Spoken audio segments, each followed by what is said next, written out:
마켓 리더 특급 전략 시간입니다. 시장의 호흡들을 읽어보고요. 큰 구조를 좀 그려보겠습니다. 오늘은 한화투자증권 최석원 리서치센터장님 오셨습니다. 어서 오십시오. 네, 안녕하십니까. 오랜만에 뵙습니다. 네.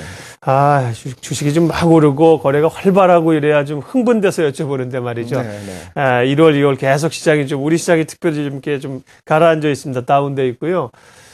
상승 목표치보다는 이제 어디서 좀 하락이 저지될 것이냐를 생각해야 되는 상황인데 단기 전망 어떻게 하시는지요? 일단 말씀하신 대로 작년 12월 달에 시장이 상당히 랠리를 보였습니다만 올해 들어서 여러 가지 이제 변화들이 좀 나타났습니다. 다들 이유들을 알고 계시겠지만 크게 한 세 가지 정도로 요약해 볼 수가 있을 텐데 기본적으로는 그 원화 강세가 가장 이제 부담을 줬고 어떻게 보면 원화 강세보다도 엔화의 약세가 부담을 줬고, 그다음 수급 측면에서도 당초 생각했던 것보다 외국인들의 그 매수세가 나타나지 않고 오히려 이제 매도를 하는 모습.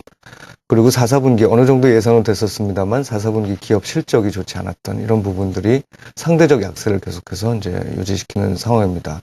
이제 그럼에도 불구하고 우리 기업들의 이익 수준이라든지 환율에 대한 대응 정도를 보면 저희들은 일단 단기적인 전망으로는 1900선 이하로의 주가 하락은 쉽지 않은 일이다. 또한 가더라도 굉장히 일시적일 뿐인 이제 이벤트일 거다라고 생각을 하고 있습니다. 예. 수급, 환율, 그리고 이익 이렇게 삼중고를 국내 증시가 겪고 있고요. 글로벌 증시 흐름과 역동조화되면서 하락 기조입니다. 예. 몇 가지 차례로 알아보겠습니다. 이제 수급 상황인데요. 외국인들이 사실 판 것을 받아줄 세력이 별로 없고 외국인 매도는 지속적으로 나옵니다. 언제쯤 외국인의 매도가 좀 그칠까요? 뱅가드 매물도 계속 나오고 있는 상황인데 뱅가드 우려는 좀 심리적으로는 많이 좀 압박에서 벗어난 것도 같습니다. 네. 뱅가드와 관련해서 1월 달에 지금 저희가 추정되는 매도 물량이 약 한 1.8조 원 정도로 생각이 들고요. 이거는 전체 뱅가드 펀드에서 이제 지수 펀드에서 조정해야 될 한국 물량의 대략 한 20%가 좀 안 되는 수준이라 생각을 하고 있습니다.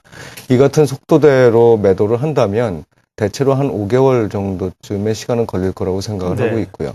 또 말씀하신 대로 문제는 결국 다 알고 있는 이슈라는 거죠. 그리고 그 규모가 하루에 대략 한 7, 800억 대 정도 우리나라 돈으로 그 정도라고 하면 우리나라 전체 시장 규모로 봤을 때는 크게 부담이 되지 않을 수 있다.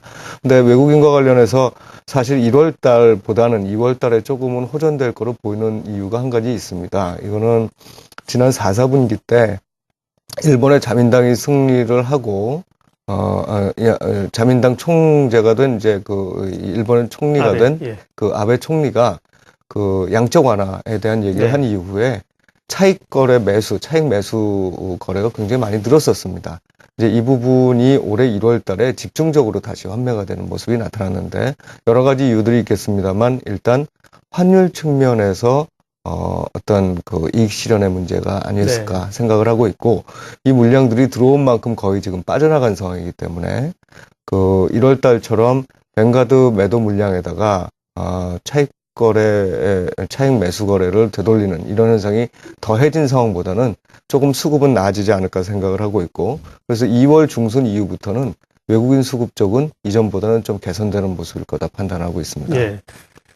환율은 이제 원화 강세와 엔 약세가 겹쳤는데 사실 원화는 강세 추세로 추세적으로 더 간다고 하면 외국인들은 사실 주식을 사지 않습니까? 그래서 그나마 좀 괜찮은데 엔 약세가 문제인데요. 아니 결국 달러당 93엔을 넘어섰습니다. 단기적으로 가장 궁금한 상황이고 리서치 센터 내에서도 주목하시는 사항일 텐데 어느 정도까지 보세요?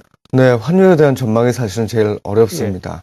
저희가 95엔 정도까지 수준까지는 열어놓고 있었는데 이걸 이제 너무 빨리 가고 있기 때문에 사실상 환율 전망치를 바꿔야 되는지에 대한 고민이 저희들도 있습니다만 일단 저희들은 95엔 정도까지를 단기적 고점이라고 생각을 하고 있습니다.